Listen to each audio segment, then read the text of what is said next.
Hello everyone, welcome to Inconvenient Truths. I'm your host, Jennifer Zeng. Today I will talk about two topics. What is in the CCP's latest white paper on Taiwan and how damaging a new early mortgage payment wave in China is to the Chinese economy and the real estate market. After holding military exercises around Taiwan for days, the CCP announced the end of the showing of muscle on August 10th. On the same day, the CCP issued a white paper on Taiwan titled The Taiwan Question and China's Reunification in the New Era. This is the third white paper on Taiwan that the CCP has issued. The first two were published in 1993 and 2000. That is to say, the third white paper was only published 22 years after the second one. Also, it was issued on a very sensitive date when the military exercises ended.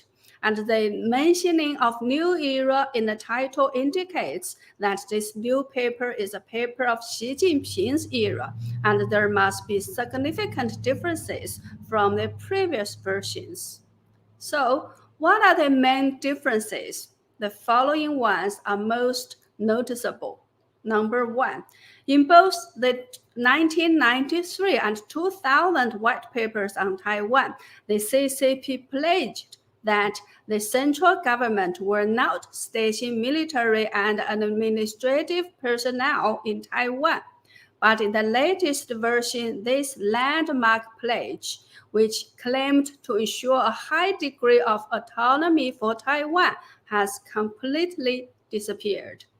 Number two, in the 2000 white paper on Taiwan, the CCP promised that anything could be discussed between the governments on both sides of the Taiwan Strait as long as the issue was within the One China framework.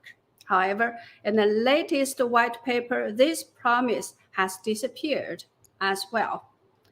So, what do the changes tell us? It shows that the CCP has completely given up the hope of unifying Taiwan with peaceful means and is now bent on taking Taiwan with force. Why?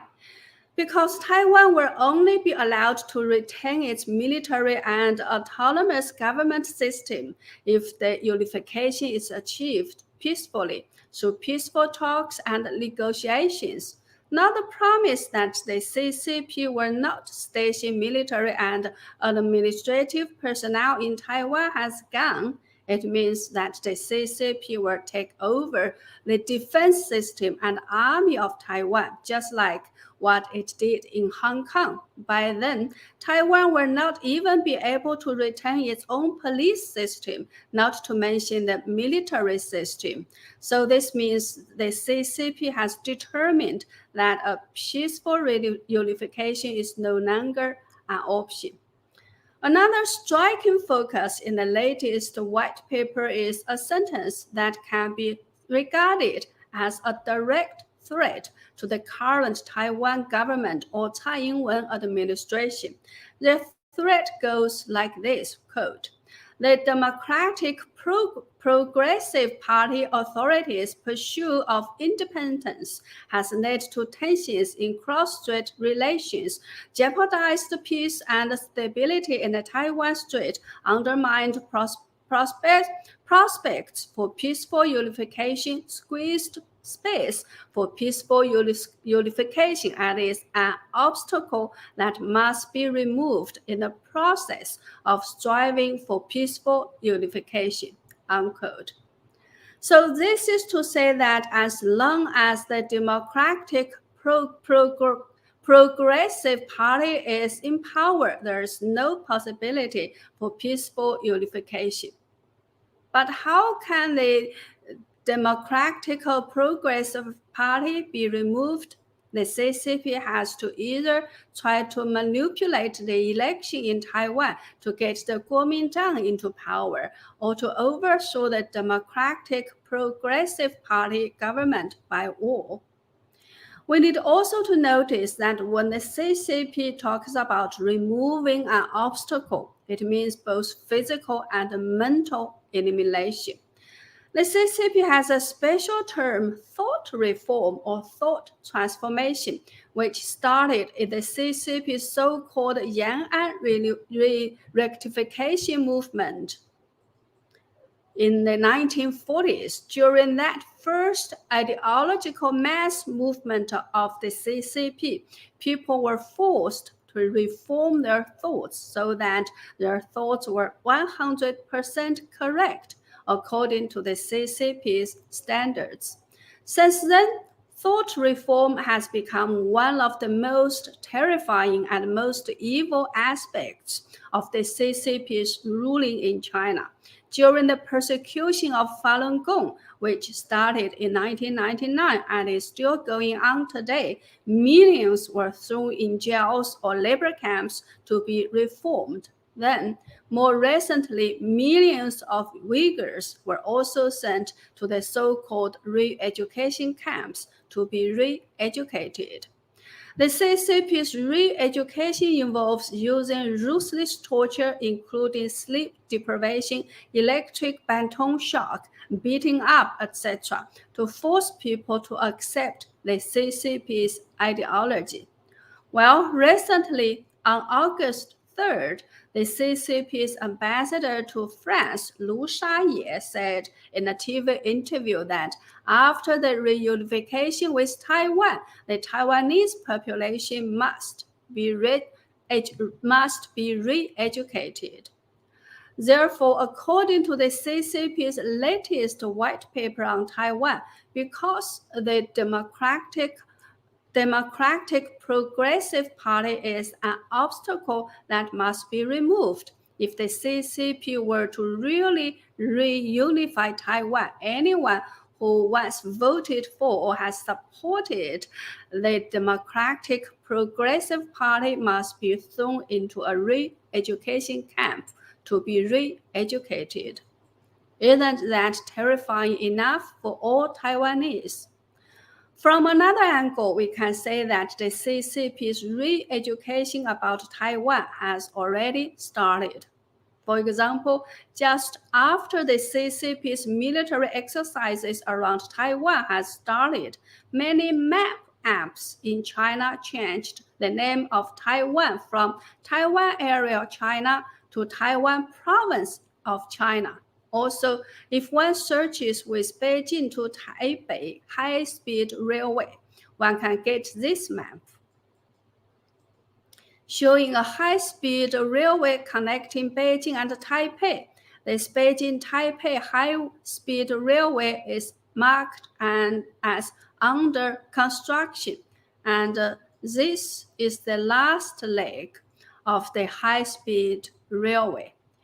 People might want to dismiss this as a joke. However, this can be regarded as the CCP's re-education of Taiwan has already started in China.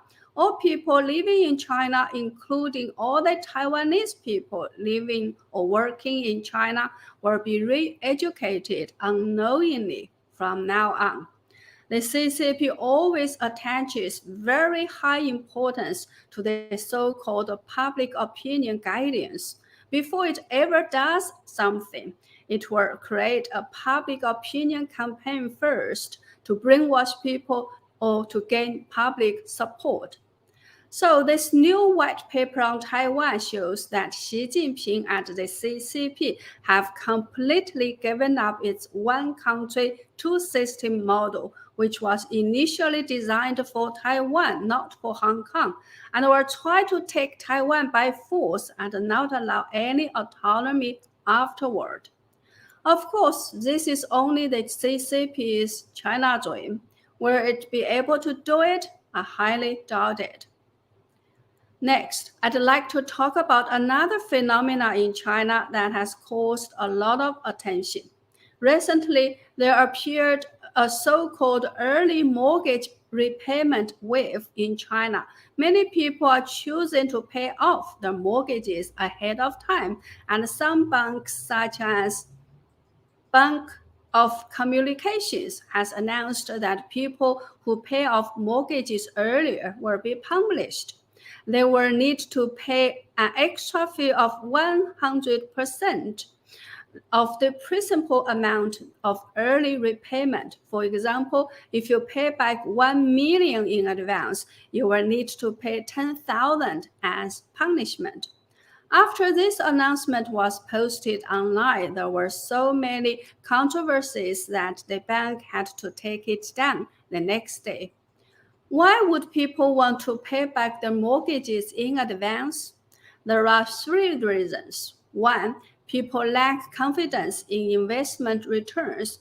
For people who have extra cash but don't have good investment opportunities, paying back their mortgages in advance naturally becomes a good choice, and they can save interest payments. Another important reason is the value of the properties. Take Beijing as an example. The average house price in Beijing is only 10% higher than in 2017. However, your interest payment since 2017 is about 30% of your house value in 2017. So that means if you bought a house in 2017, you have already lost 20% because you are paying more interest than the increase of your house value. If your house value goes down further, you will be losing more money. So paying back in advance is a very sensible choice. The third reason is that people are losing confidence in the future.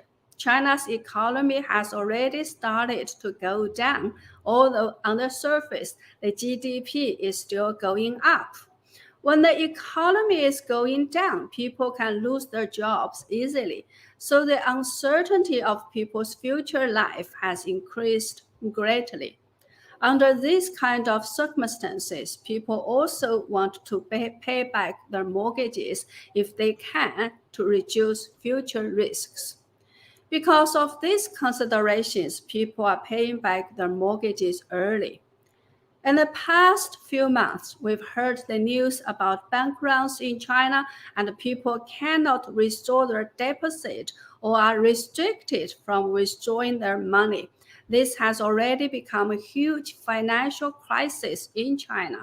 Now, if a large number of people are paying back their mortgages early, what does this mean to the banks? On the one hand, banks can get their funds back early, and this can perhaps ease the pressure caused by those unfinished or the so-called rotten tail projects. However, on the other hand, if too many people are paying back their mortgages early, it means that the banks will have much less interest payments and their profits will be greatly reduced. Also, if people's extra money all goes back to the financial system, it means they are not spending in the real economy, and China's economy will encounter worse problems. Another significance is if even people in Beijing are paying off the mortgages early, this means people's expectation for future house price rise has greatly dropped. People are expecting that the rise in house prices will be much lower than the interest rate, so they'd rather pay back the mortgage early. We all know how crazily high the house prices in Beijing once were. If people now have even lost confidence in the real estate market in Beijing, this means people have lost confidence in the entire real estate market in China. We've already talked a lot about how heavily China's economy, the revenue of banks and the local governments rely on the real estate market. This early mortgage payment wave is the latest problem that China's real estate market and banks are facing. How much more damage will this wave cause? We have to watch and see. This morning, I saw a very short notice issued by the Public Transportation Service of Dancheng County in Henan Province in China. This short notice was issued today. It says that due to operational difficulties, all the bus drivers in the county have not been paid for months. As a result, all buses will stop running from now on, and please forgive the inconvenience caused by this, etc. Dancheng is a very small county in Henan province with a population of around 1 million people. We don't know what kind of operational difficulties it has encountered, but imagine all the buses are not running and drivers have not been paid for months. How deeply troubled this county must be. In China, we have an idiom called 一叶知秋. It means one falling leaf reveals the coming of the fall. A small sign can indicate a great trend. A straw shows which way the wind blows, etc. So from this short 3-line notice from Dancheng County in Henan Province, we know how troubled China's economy already is. Well, that's all for today. Thank you so much for watching. If you like my content, please spread my channel and videos, or to go to my website and jenniferzengblog.com, sign up for a membership or make a donation to show your support. Thank you.